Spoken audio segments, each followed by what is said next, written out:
horizontal. Isso aí é para animar vocês, viu?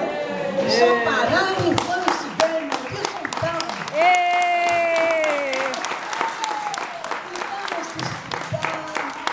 Vamos trabalhar e vamos correr para lá, para cá, e sempre de cabeça erguida, e passando pelos problemas.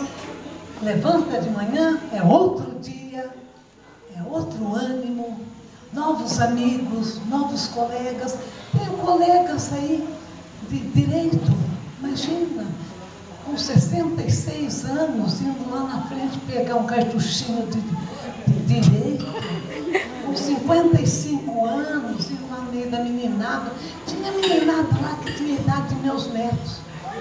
E como era gostoso estudar e cozinhar.